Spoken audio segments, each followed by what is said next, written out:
Oh, my sainted plant. What else can go wrong? Evening, everybody. Can you believe it? This whole thing changed on Facebook, and people my age don't go very well with change whatsoever. Even my camera shot is out. Can you believe me? So there we go. Eventually, we actually got it to work this evening.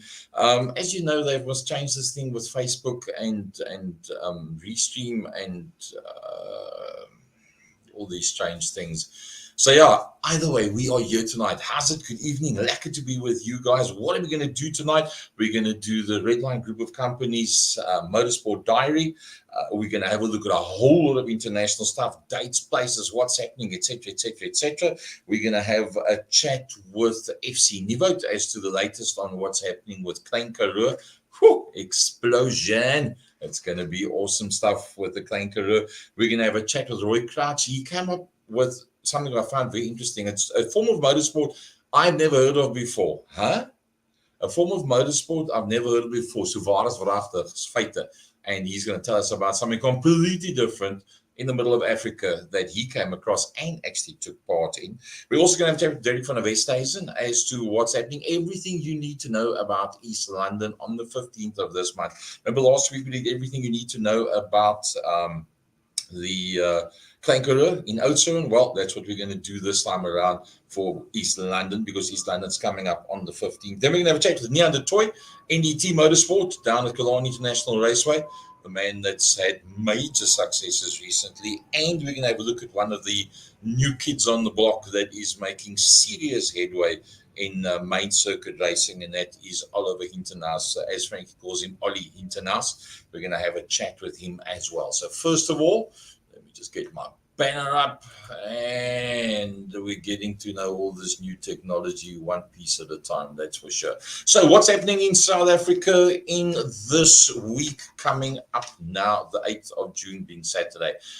Teaser Motocross Track, KwaZulu-Natal Regional Motocross Round 1 and 2, Swartkorps Regional Extreme Festival, not the Extreme Festival, Regional Extreme Festival.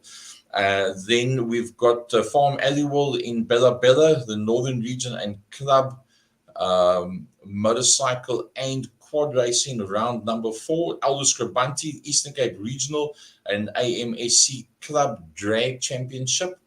Then we've got Victory Raceway. They've got a race meeting. Remember, this is the last meeting at Victory Raceway before the Klein Karoo, before East London and before the Klein Karoo. So once that one is finished, then you'll get another boost as to who's going to East London and who's going to be going to Klein Karoo as well. Border Karting Club Championship event, East London Grand Prix Circuit. They've got an event there, Red Star Raceway, Wednesday, car and bike track day, Friday, car and bike track day at Red Star, and then Saturday and Sunday, bike only track day at Red Star. Killarney Streetcar Track Day on Saturday. Now, that's something that you mustn't miss. Killarney International, home of motorsport in South Africa, and nobody can prove me wrong. They've got those car track days. If you're not sure, go down and go and have a look. Cost you nothing. Drive in the gates. I'm just want to have a shafty. You want to check Jonga, what's cutting down there. Go and have a look, see what's on the go there. And if you like, well, find out when's the next date, and then you join up there at Killarney as well. Rietveld Raceway has been cancelled. The winter race at Rietveld is cancelled. They're expecting terrible weather. They're not expecting, they've got terrible weather already, and they say it's no can do, it's not going to happen. Rock Raceway, oval track event. A lot happens at the Rock Raceway, like Killarney.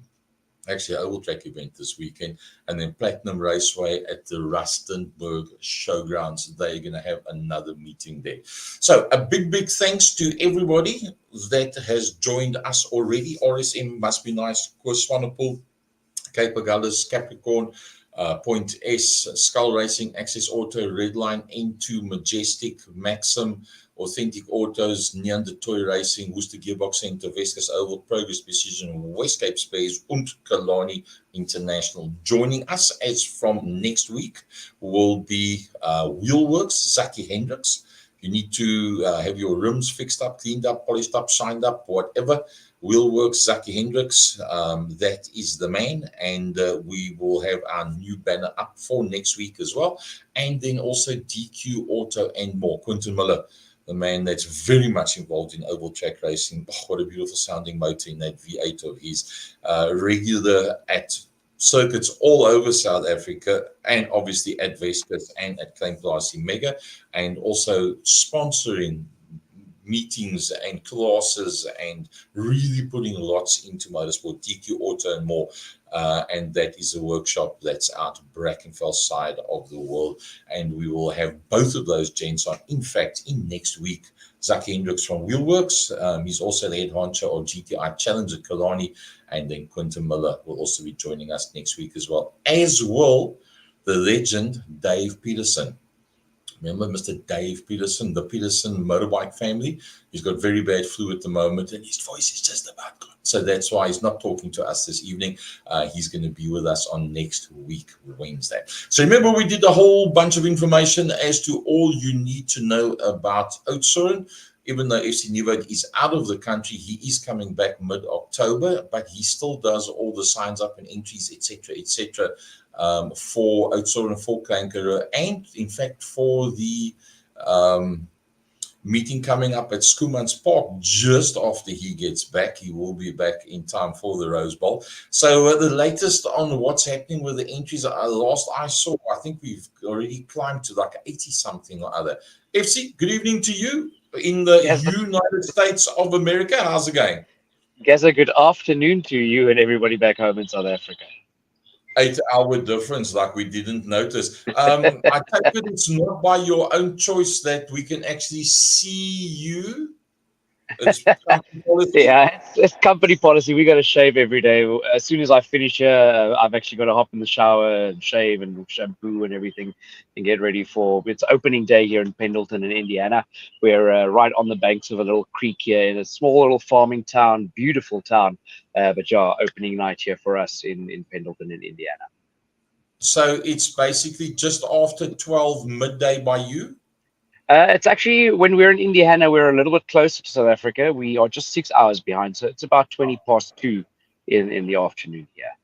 And then what time are you guys actually going to open? We open at 5 o'clock. We usually have to be out an hour and a half before, but you know we do share bathroom facilities, so we're 4 guys to a bathroom. So we usually take about 2 hours to get everyone through the bathroom and get out dressed and ready to start the day. Prima donnas. All right, FC, over to you. The latest information, obviously, as the people know, with all the big meetings that's been happening, obviously it slows up the entries at this point, which is still literally a month away. We have now just had the last meeting at Vescus. We're going to have the last meeting at Victory this weekend. We're going to have the last meeting at East London on the 15th. And we have the last meeting at Mega 1 week before the actual Klein Karoo. So where are we at with entries and the latest information right now? Yeah, well, first of all, you know, it's glad to see that oval track racing in South Africa is still as big and growing, that we have these many big meetings. It does create a problem for us from a marketing point of view, you know, to get the people excited to go to these big events. But, you know, at the end of the day, we all know that the guys will show up because, I mean, who does not want to go and race at Klein Karoo? Currently, we're standing on 86 entries. There was another V8 entry that came in today. Javier Extien. His brother Tien's already entered a couple of days ago. So, yeah, currently on 86. Some of the classes already starting to look really good. The hot rod's looking really healthy. The 1660s already past the 10 entry mark. Hot rod's over 10. 2.1's picking up nicely. Stock rod's still here or there.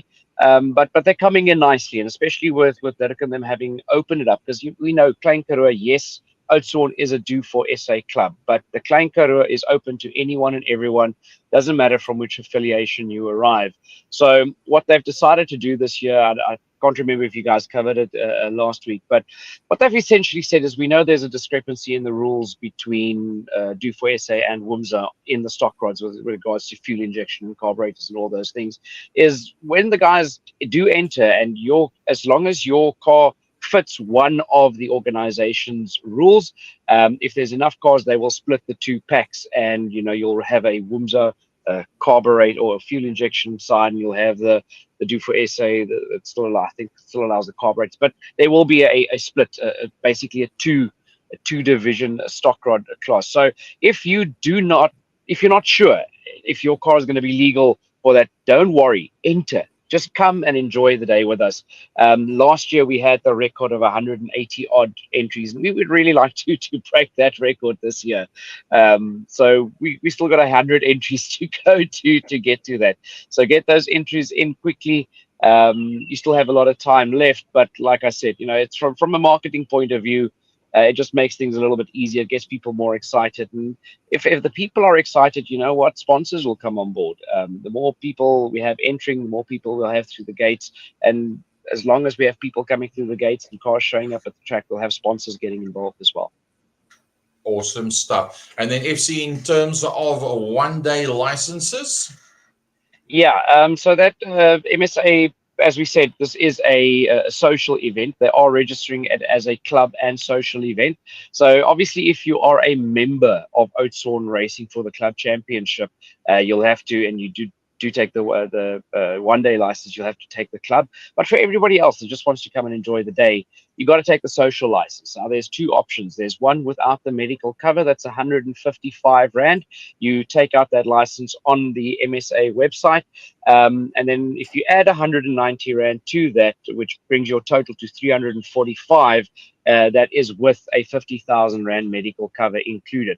Now, that's very important because some of the ambulance services that do services at the tracks, if you don't have cover that comes with your licenses, some of these ambulances won't touch you. Then they'll have to wait for another ambulance to come and get you, and that we don't want that. Not that we want you to get hurt or anything to start off with, but the accidents do happen. I mean, we saw, I didn't see it myself, but I heard of this thing that happened in Killarney with a bike rider. We saw what happened to Charles Slater up in Bloemfontein. Accidents do happen. It is the sport that we participate in, and these things do happen. So rather be safe, add the extra 190, and make sure you're covered for a medical emergency if something was to happen.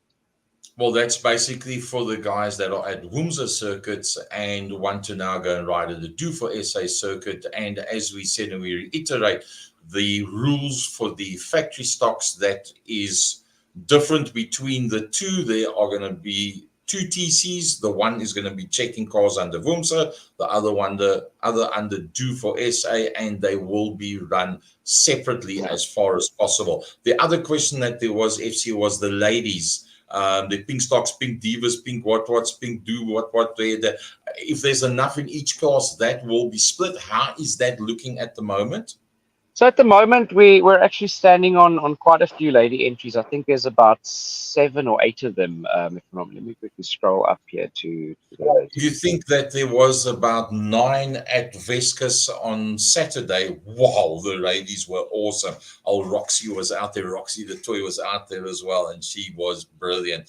I do believe a lot of those ladies now, having driven their last event, unless they're going to be riding at Klein Plaasie the week before the Klein Karoo, all those ladies still to come there as well. So all things being equal, it looks like those ladies classes will be split out completely, and then the Do for SA and WUMSA factory stocks are going to be then split. Yeah. So you ride against people that got same size powers, what you've got, same, almost said illegal stuff, the same specs on their cars.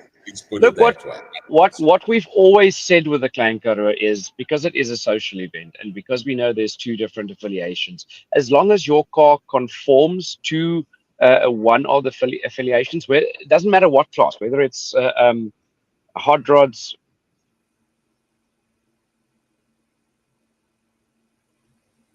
Oh dear. Oh, sorry. There, I'm back. so whether it's hot rods or 2.1s or 6cc, whatever, as long as your car conforms to one of the affiliations, you're allowed to race. But obviously now with the stock rods, with it being fuel injection and carburetors, obviously the club has taken notice of that and said, you know what, we will split you guys into 2 different groups for your championship title. Because we do know sometimes it's not fair when you split it, like, or when you have all of them together. Because where's a carburetor going to feature with fuel injection unless you got to go and dig heavy.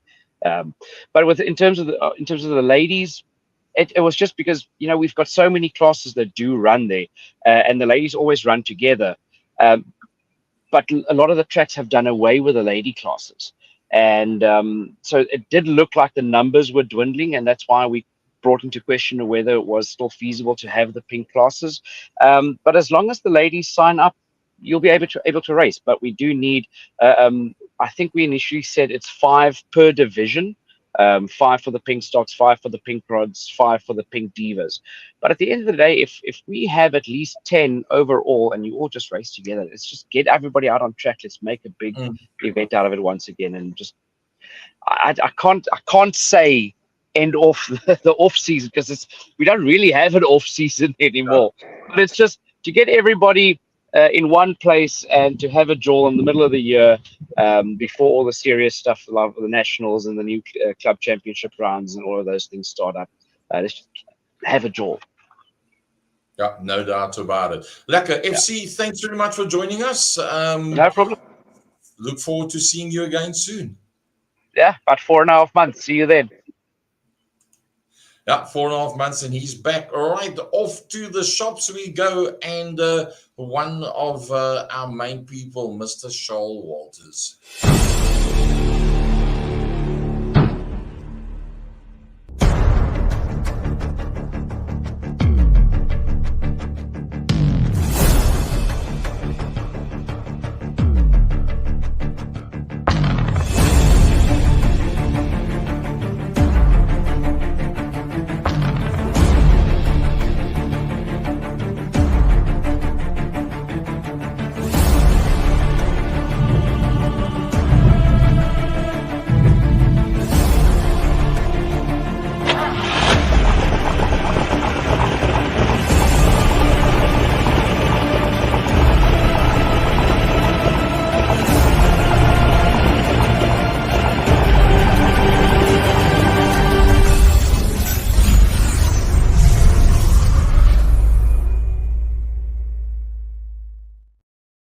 So remember those names: CES Forklift Service, Forklift Services, Wheelworks, and DQ Auto, and more on our new backing for next week. It's going to be great to have all of them up. And there's another biggie, which is, we'll know on Thursday what's going to happen with that one. So one of the people that's very much involved with motorsport in the oval track side of things, right around the country, in fact, because he travels all over Africa, a man by the name of Roy Crouch. That's one of these people that quietly in the background make things happen. You don't necessarily hear about it, but if you listen up, you'll see he's helped here, he's helped there, he's helped here, he's helped there. I was having a chat with Roy a couple of days back, and he told me about a motorsport event that he took part in. Now, he goes into Africa, the mines, Kenya and Zimbabwe and Uganda and wherever. And at one of these destinations where you'd think there's not much, was actually one hell of an event that took place there. And it's completely different to anything that we know. So I thought, man, not only is he the main sponsor on the 15th in East London, he's also getting involved in motorsport in Africa as well. I've got to tell you about this because I didn't even know this kind of thing even existed. Roy Crouch, good evening to you. Are you well? Hey, Uncle Gary. I'm all good on yourself. Fantastic. Whereabouts on the planet of Africa are you at the moment? Unfortunately, I'm in Zambia at the moment. I just came from Kenya for the weekend. I was in Kenya for the weekend. For the weekend. Okay. Most of us never even been to Kenya. The African states that you go to on a regular basis? The whole of East Africa and West Africa. Just not Northern Africa really much. And then obviously I do stuff to West Africa, obviously over to, I was in Papua New Guinea not so long ago. So yeah, I do travel the world. Wow. So, okay, at one of your stops, you came across a type of, shall we call it a rally event. Where was it and what exactly is this type of event referred to as? Okay, Uncle Gary, what they did was in Kenya, they get together 65 teams. They call it the Rhino Charge. It's it's totally remote site where they choose an area and then they mark it out with 13 points. And then what they do is you come to the event. They only give it 3 days before. Then you travel towards the event. This is to raise money for the rhinos in Africa, obviously for Kenya's wildlife, that type of thing. Even the president and everybody's involved with it. Each team has to raise $20,000 before you're allowed to enter. And the first 65 teams are the only teams that are accepted. They run 3 classes, a super modified, a modified, and a normal standard class. And that is any vehicle that's under 3.5 tons. So that's what they do. There's not many rules to it. And then they've obviously got prizes that they do is like a tiger line, which is the straightest road that you take between 2 points. As well as obviously your super modifieds can do all the straight through riverbeds, anything that you can do, whereas your normal standard vehicles, they can only do so much, so they run it like that. All the money goes to the nature conservation. I was entered as a runner. I'm not the smallest oak, so I don't run much, but you're a spotter. So what you do is you've got a driver, a navigator, and you've got 4 spotters that walk in front of the vehicles to get you the shortest route. Because what they do is they put 3 GPSs in your vehicle, and they put specific points in the middle of nowhere, and you have to actually drive over the point. They take your reading, and then you can move to the next point. The team with the shortest kilometers and on the readings on the GPS is the winner. Okay, so, Roy, stop there. That is a mind-boggling concept. So we're in the middle of the bush. There's sand, there's mountain, there's everything, and there's a spot that you need to get to. And there's a counter thingy gadget with a signal goes up to north, and they count how many meters you ride to get to that point. So if there's a tree, you try and go over it. You don't go around it. Correct. You do 13 points, and you got 12 hours to do the 13 points from 6 in the morning till 6 at night. You can have a support team, but they cannot help you. They can only carry spares for you, but they cannot do the roads that you do. So you got to meet them along the road at the checkpoints. And it's no roads. You make the best of what there is. Yeah. And they've got helicopters and small light vehicles, aircrafts, actually flying over all the time, checking, because you got a flag. For a yellow flag is that you got a breakdown, and you've obviously got a red cross, which is an emergency where they can airlift you out, and it's run very strictly with a lot of marshals, so there's no cheating as such, and it's all done for the sport. There's no there's trophies and a few odds and ends, but nothing, no prize monies or anything. All the money raised goes to nature conservation. You have to pay for your camp, your team, and obviously your family that goes with or whatever. You set up your own camp, so you're actually camping in the bush in the nature reserve where you actually run the competition. Wow. Awesome. And each team, 60 odd teams, $20,000 US entry fee. Yeah. So it's roughly about, let's call it 400,000 rand that they raise per team to enter. Then you also pay for all your expenses are at your own cost. It's around about, in quick mathematics, about 24 million rands worth of entry fee. But now, the other thing that I noticed was, obviously, you talk about the shortest distance, a straight line, etc., etc. Let's just have a look. I've got a short little video here, and you'll see the type of vehicles that are used for this. This isn't like outright speed. This is bash your way through the biggest tree you can find to get somewhere as in a shorter distance as possible. Have a look at this.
And what looks like the impossible is what they actually do with it.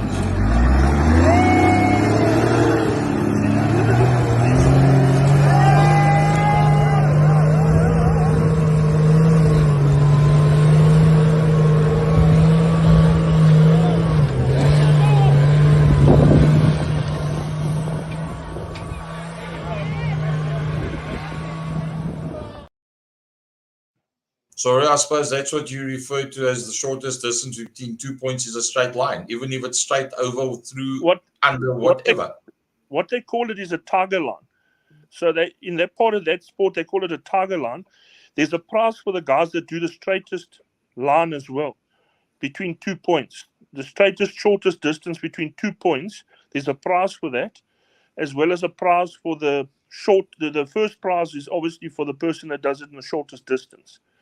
The whole track was about 26 kilometers, and the winner did it in 31 kilometers. Yo, that's awesome. Well, never think it was actually teams, Gary, just another thing. There was a team, there was an American team there. There was also the Royal Navy, the Royal Army had a team from England there. There was a South African side, as well as a French and a Belgium side. So each team, they had teams that had entered. Obviously, they're from the areas and that, but there's teams from different countries that actually enter as well. Something completely different. I thought I knew a lot about motorsport. I never even knew an event like that actually exists. Also, just another thing, they do it on the Friday. The Saturday is the event. The Sunday morning is the prize giving. And Sunday evening, they actually have a thing what they call Sundowners, where everybody's going to tell a story of the day. Wow. That must be very interesting. It is. When they've had a couple of beers, you hear the stories flow. But that obviously is not stuff we can put on the Second Gear Talk Show, though. Definitely not. Roy, that must have been an amazing experience. Let's move on to the 15th. Golden Cam Solutions involved with the 15th at East London. Just give us a bit of an idea of the prize monies and the structures there. Okay, Gary. On the 1660 challenge itself, the main race, there's a 15,000 rand winner takes all. Obviously, then we've got the heavy metal class where there's a 5,000, 3,000, 2,000, as well as the AMS class. There'll also be a 5,000, 3,000, 2,000 prize money. There'll also be a prize for the best looking car of the day, as well as the driver of the day. That will all be sponsored as well as we're looking at trying to incorporate some of the music with a nice good sound system, which you'll be taking care of yourself personally, Uncle Gary, to keep our people entertained and make it into a bit of a festival for everybody to enjoy. And on behalf of GCS, that's what we're trying to incorporate into sport, just to make it fun for the whole family, not just the husband and the grandchild, whoever's racing. It's for the whole family to enjoy. That's what motorsport is about.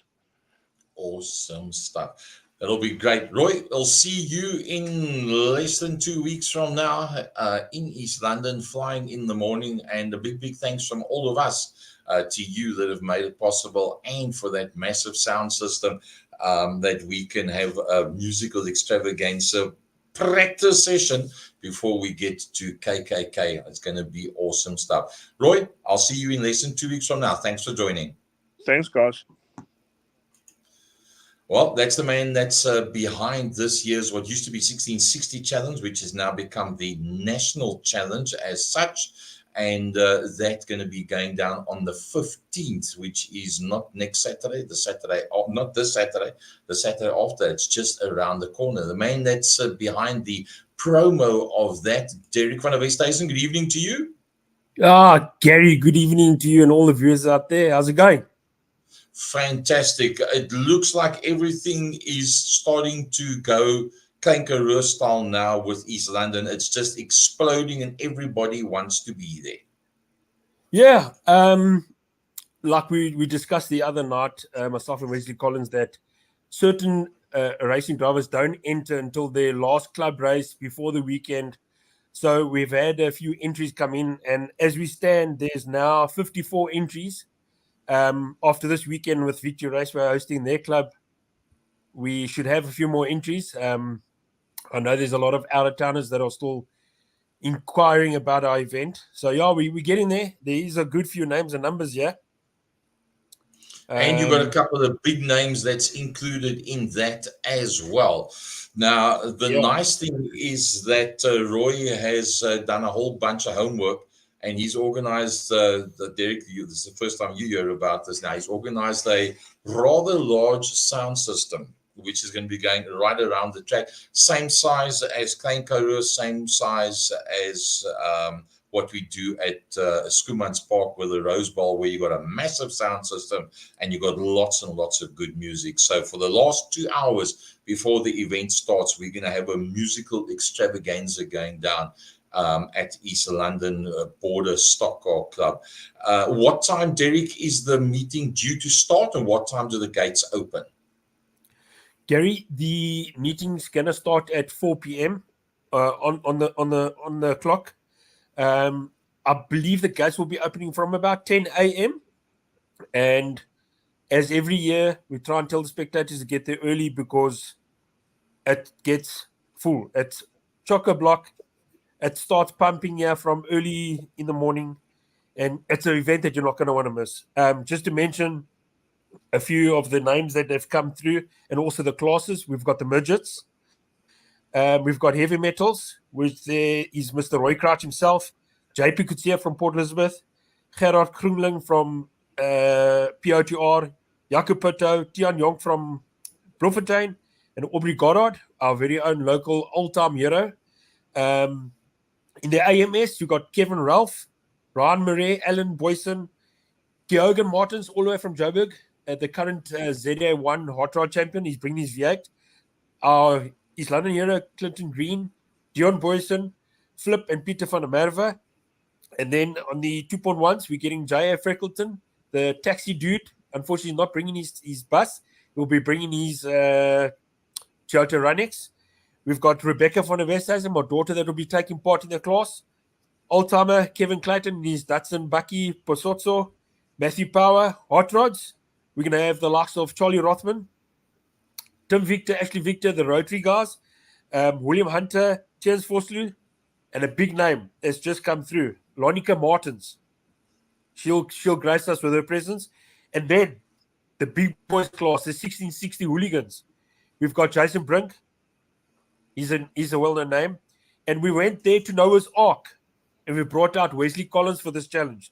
We've got Baba Groenland. my little ginger ninja hero, Charlie Rothman. He's going to be here with his Tigra. Percy Noah. There's a young lass that I keep under my wing, Shanae Marais.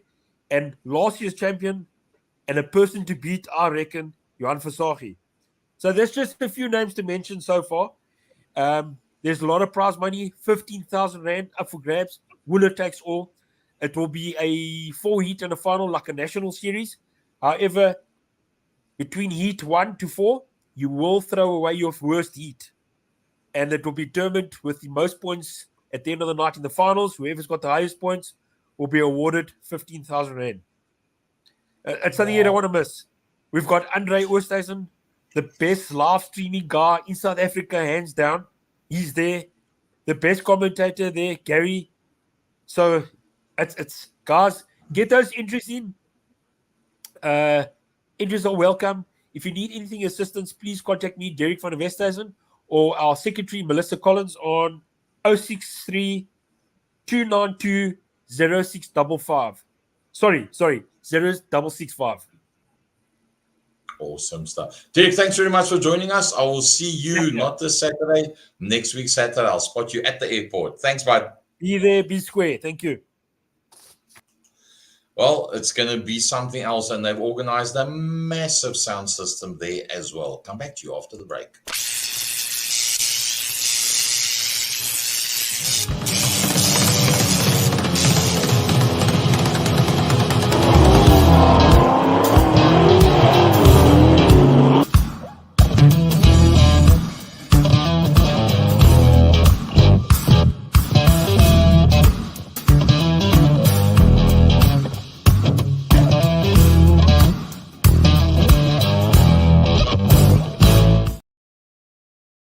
So remember, as I said, CES, DQ Auto and more, and Wheelworks going to be joining us from next week. They'll be on the backing board. So one of the people that you see on the backing board here behind me, NDT, Nian de Toy Racing. And I had a call from him recently and he said, wow, I had quite an amazing experience over the weekend. I know he went up to PE for the endurance race that was there.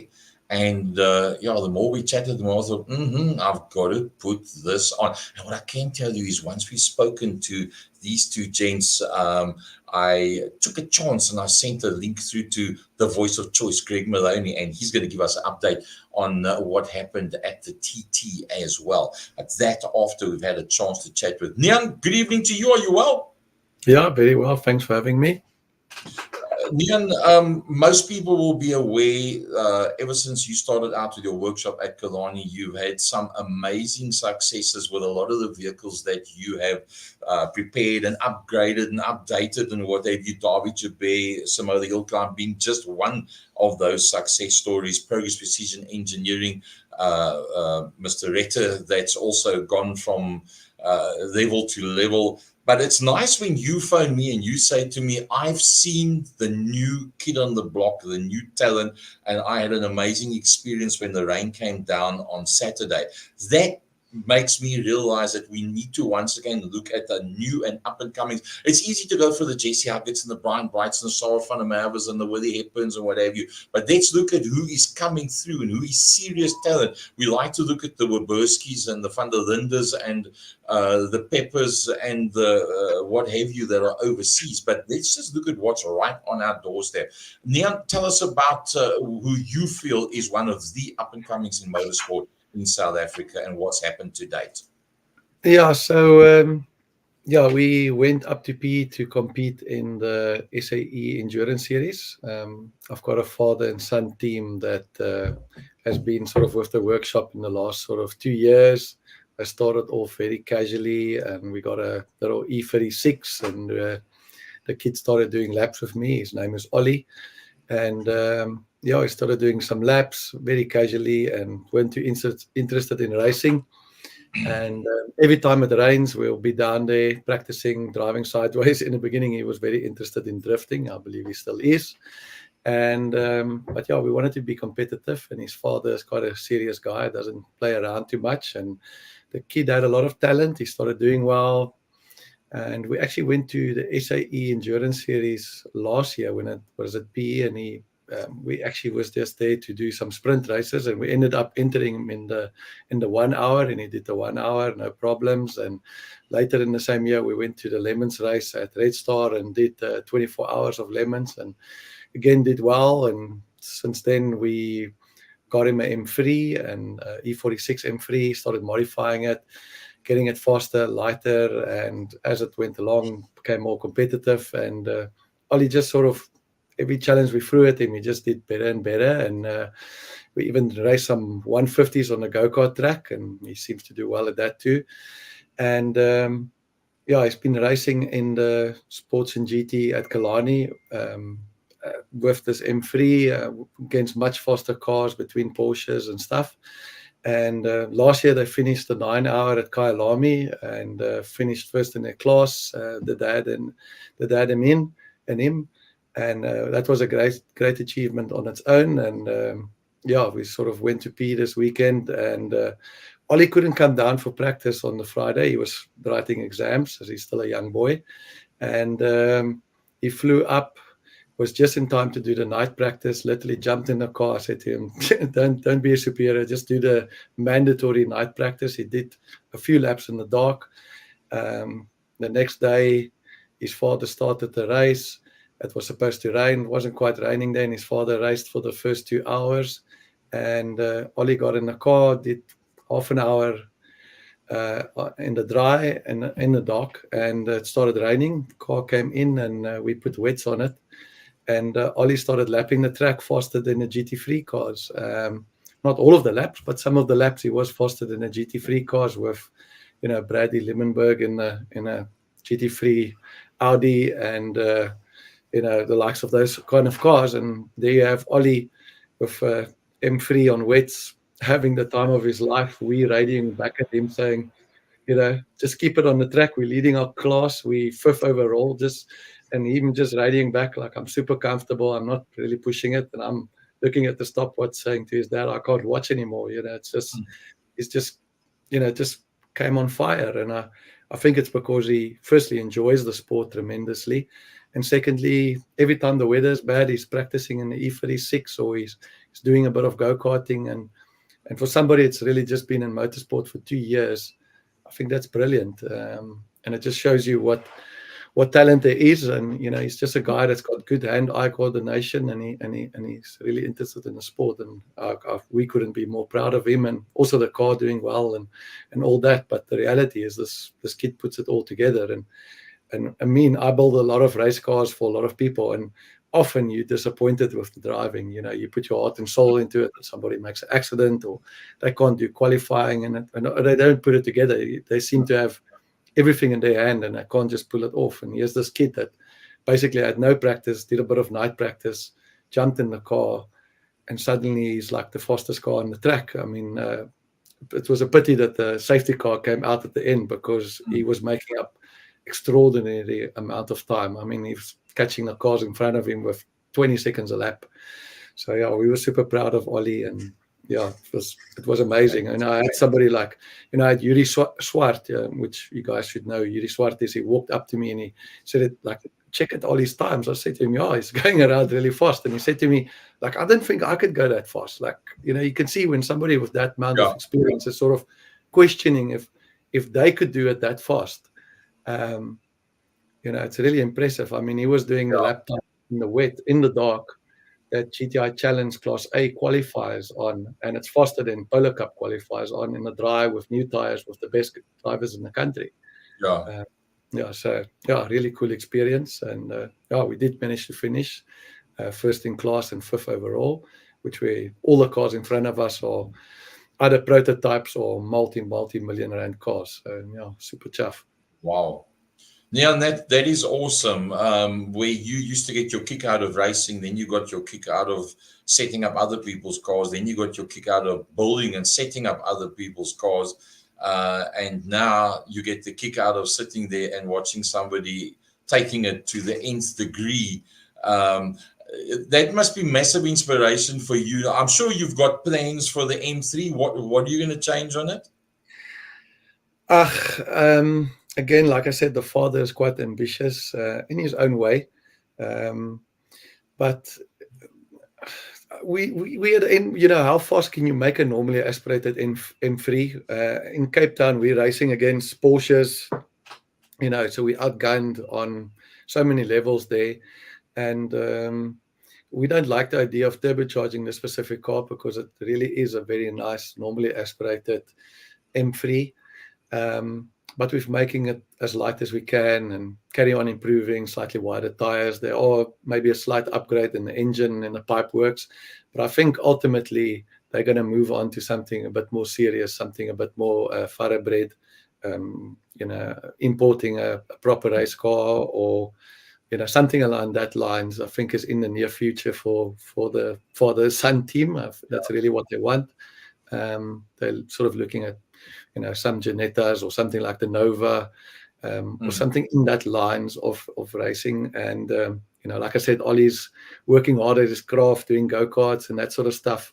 So but for the M3 itself, it's the next thing is spending a lot of money on like something like a sequential gearbox or a serious amount of horsepower.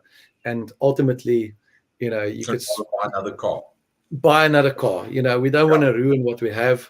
And there are certain cars where the sky's the limit, but we would be sacrificing possibly some reliability, or sort of just what the essence of what the car is. And I think sometimes you have to draw the line, and there's an easier way out.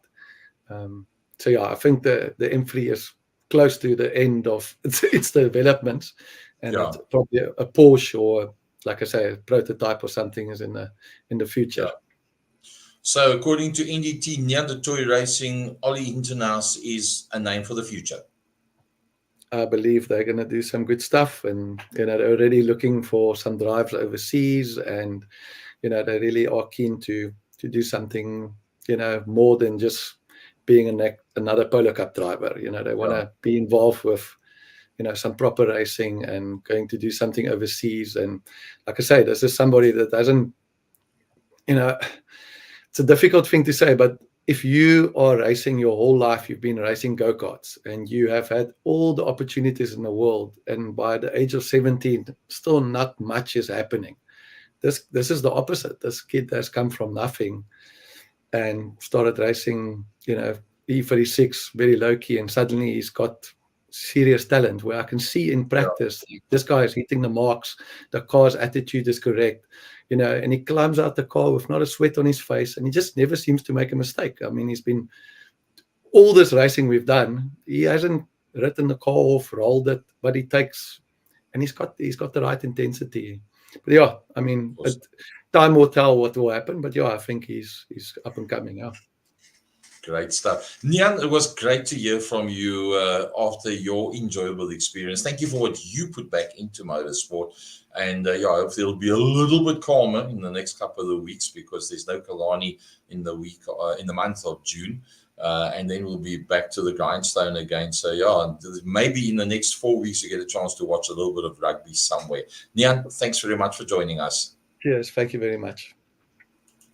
So before we go to Greg Maloney with the latest on the Isle of Man, let's speak to the man himself, highly acclaimed by the Niaan du Toit factory, and that is one hell of a nomination. Ollie, good evening to you. Are you well?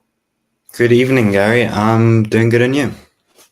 Fantastic. Well, you heard what Niaan has said there. For those of you that don't know, folks, January last year, this young man never even had a racing car. He'd never been racing before. And they went and they bought a 328, the X Martin Bench BMW. Ollie, at that stage, could you have foreseen how things were going to evolve from January 2023 until now? Was that the original plan? Never. Honestly, we bought that car so that I can learn how to drive, do some laps, have some fun. Never would have expected to be where I am now, racing an M3, having so much fun, doing races across the country. And now my dream is to become a professional race car driver, as I just love it over everything. It's the most fun I've ever had. Wow. So the whole thing started with a 328 X Martin Bench car, going out on track days at Kalani, then going into Clubman's, and then everything just evolves from there. Why then not continue at that point with the 328 and then getting into the M3? I don't quite understand. Why didn't we continue driving the 328? I mean, if at that stage of the fight, what you wanted to do was to go and play, where did the turnaround come to then buy the M3 and go 10 seconds of that faster? So what we came to with the 328 is that I was kind of driving it as fast as it could go. And there was kind of something that my dad and I saw, that this could actually go somewhere and I could really enjoy this. And we were kind of always saying that even in Clubman's, the car just doesn't have the power and speed to just like do well in the race. And we kind of just went for the next step, where I can now push this car to its limits. And then yet again, we'll probably have to go to the next step after that. Yeah. Do you prefer at this point, with only 18 months of experience in motorsport, the longer events, or do you think that your feeling is going to be more towards the sprint events? For me, both of them are like, anything where I can drive is amazing. I think I do prefer the longer events, like the SAE's endurance events. As for something like a M3, racing against the cars that take part in these races, one would think it doesn't have much hope, but during these long hours, you actually see, as what we did in PE last weekend, that you can actually take an M3 and you can actually do very well with it. So I think the rate my dad and I are going with driving these endurance events, we definitely enjoy those over the sprint races. as the rain came down more and more, and it got heavier and heavier, and the pit crew started, your dad as well, on the radio saying to you where you were 4 seconds a lap slower than XYZ, it goes to 3 seconds and it goes to 2 seconds. And was that motivation for you to push it to the edge to see what you can actually do in the wet? Yeah, so I have driven in the wet before. I've done some practicing, and the 24 Hours of Lemons in the E36. Most of that race was actually thunderstorms. And I knew, and my dad knew, and kind of the whole team knew that the car would do very well if it did start raining, as the car is less powerful than these GT3 cars and it can handle the conditions a lot better. So I knew that when I started racing, this was my time to really push it, keep it on the track, and really just do as well as I can with it, and it would pay off. Awesome stuff.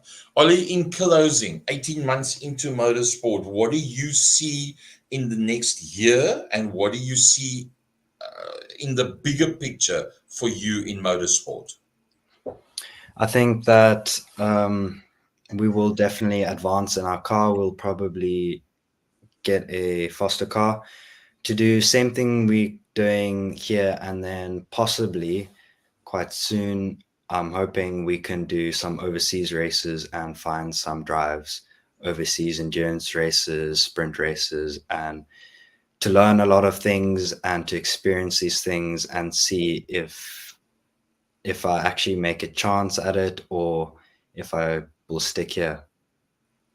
Awesome stuff.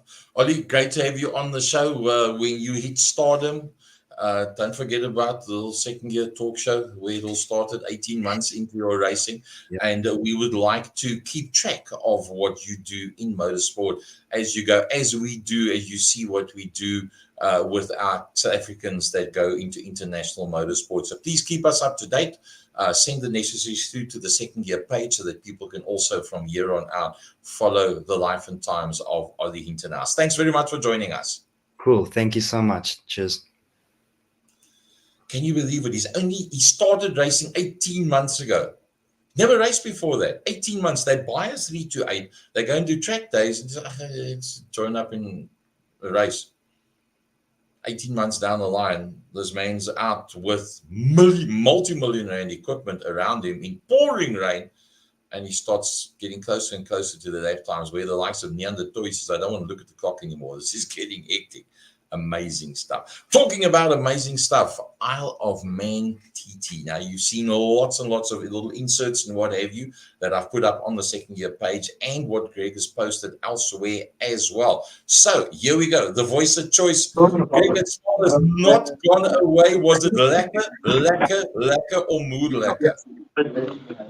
Buddy, it's been pretty impressive, I've got to tell you.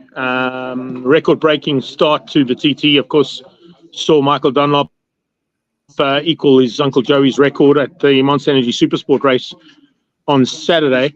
Incredible run from him, beating out a hard-charging Davey Todd and Peter Hickman. The three of them sort of fought it out right to the end, but Michael sort of had a little bit of an edge right in the closing stages, and listen, when he put the hammer down, they just didn't have an answer. He actually came into the pre-race or the Park Fermé area, rolled round to the return road and stopped at the end and wasn't quite sure if he's actually won the race. He sort of asked one of the marshals and they gave him the thumbs up, and of course everybody in that return road that stands waiting to see the riders come back were all shouting that he'd won it. And he came back into the winner's enclosure and literally just broke down. So quite emotional, and not the usual Michael Dunlop we'd be sort of looking to see, because he's very sort of to himself, quite almost to a point you'd think he's rude, but we both know when it comes to that level of racing, when the hammer's down and the race face kicks in, you've got to be prepared, and he sort of gets into that mode quite early in his preparation. However, the next day kind of went from hero to zero, because leading by a country mile, and when I say a country mile, 15-second lead with 2 laps to go is a massive advantage to have. He came in for the pit stop. Everything went according to plan, other than, unfortunately, the man who changes his visor. And they didn't clip the side of his Arai helmet's visor incorrectly. He exited pit lane, went about 500 meters and had to stop on the side of the track. And his 15-second advantage, with him taking his gloves off, taking his helmet off, and having to fix the clip himself and clip it back into place, went to a 55-second deficit with 2 laps. And there was just no way, even though he pushed to lap record pace on the last lap, that he could bring that gap down again. So unfortunately, he didn't make it in the Superbike, the RST Superbike race. The win going to Peter Hickman. It was great to see both Davey Todd and Dean Harrison on the Honda doing an incredible job to get onto that podium with him. And a massive, massive fight expected over the next 3 days and 4 days of racing. Unfortunately, today we had pouring rain this morning. If I just turn my phone, you can see outside now, clear skies, very cold. But with the clear skies and the sun that did come out in the afternoon, there wasn't enough to get full track clearance. And when the riders went out for their warm-up shakedown lap, a whole bunch of them came in and said, no, it's just too wet. It'll be too dangerous to race. They were going to run the Super Twins only tonight. They were supposed to run the Twins and the Stockers today, but that didn't work out. So we're going to have probably a very busy day tomorrow, or they're going to try and split it over the rest day on Thursday and see if we can get all the rest of the racing done. So I'm just waiting for an update on that. I'll put that out later on. You guys can check that out on the page. But yeah, it was a little disappointing, I think, for a lot of guys, and sort of happy campers further down the pit lane where they got onto the podium and didn't see the new record that Michael Dunlop was hoping to set in terms of 27 wins, and he'd become the most winningest rider in Isle of Man history, beating his Uncle Joe, who's held the record for a long, long time. In saying that, he still holds a new lap record for the Superbikes, and he also holds the record now for the most amount of wins on different manufacturers as well. So incredible stuff there coming out of Mike, and certainly pushing to the limit to try and get that 27th victory. I personally thought it might come tonight on the pattern, on the Super Twin. But unfortunately, rainy conditions the whole of today have just left the course in a too dangerous a scenario to do anything about. So, yeah, we'll have to wait till tomorrow. I'm just waiting for the update to come through as well as to how tomorrow's program is going to change. Are they going to try and run 3 races or possibly even 4 races? It all depends on, what the COC is going to make as a call. They've got to try and get through before Friday, because Friday there's of course 2 races on as well, and then Saturday we've got the big one, the senior TT, that'll be happening here at Isle of Man. So lots of race action still to come. Lots of records I think are still going to be broken here this week.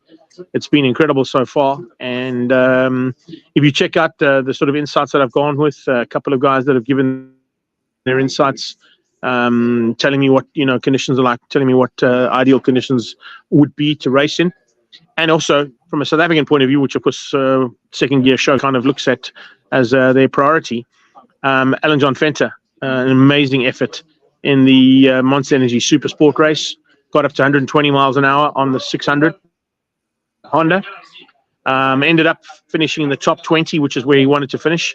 So a very, very awesome ride from him.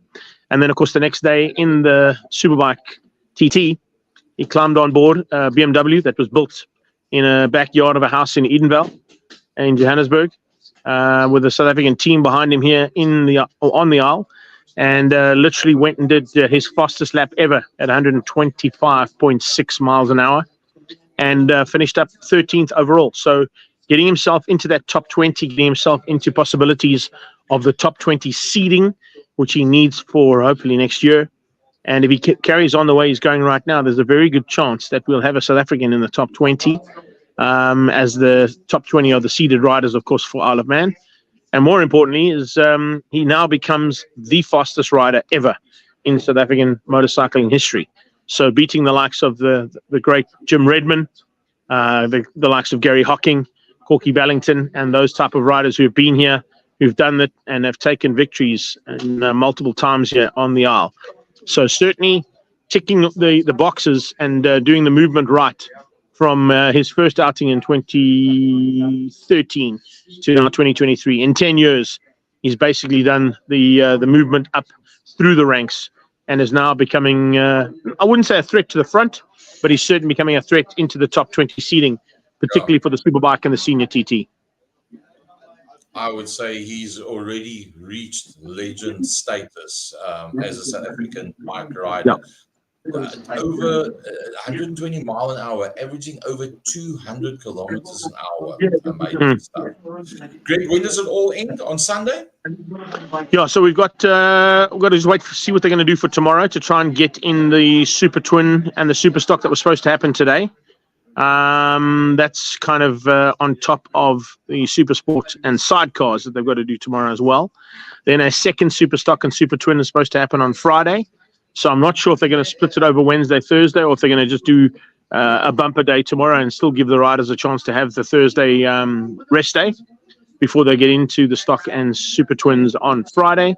And then, of course, the big one is on Saturday. But weather pending, they do have contingencies to run that on Sunday as well. So it all depends on the weather. At the moment, we've got clear skies. We've got some freezing cold wind. It's not as cold as it is in South at the moment. I believe you guys are pretty nippy down there as well with lots of rain.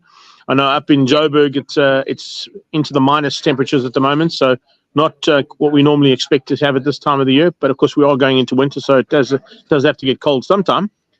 But here on the Isle, it was really, I would say, abysmal conditions this morning with wetness and some rain. It cleared nicely, sort of halfway through the day, and we thought, okay, well, we're good to go. Then the rain came again, and then the COC made a second call and said, right, we'll give it till 6 o'clock, which is 7 o'clock your time. Closed the roads, sent them out on their warm-up lap, and on the warm-up lap, most of the riders came in and said, nope, you will not be able to race in those conditions. It's too wet in certain areas. Remember, you've got an almost 60-kilometer circuit to play on, 37.3 and a quarter miles long. So in certain areas, it's going to be ideal, flat out, no problem at all. But areas that are stuck in shade or under trees or in some nooks and crannies that are around the track, unfortunately, still had some very damp patches. And when you're doing a lap time of 135 or 136 miles an hour average speed, you don't want to be tucking the front or losing the back end on a cycle. We really had two big crashes. Fortunately, both riders okay. But those are the kind of conditions that are not ideal for racing. And of course, if you're on a circuit, they would sort of put you onto a wet race scenario. But on a circuit, you've got runoff, you've got airbags, you've got kiddie litter to play with here, you've got a hedge, a fence, a house, a back door, a church, sheep running across. You just never know what's around the corner. It's as I always say, it's the last of the gladiators in motorsport. These guys get that tap on their shoulder when they head out onto Glencrushy Road and down Bray Hill.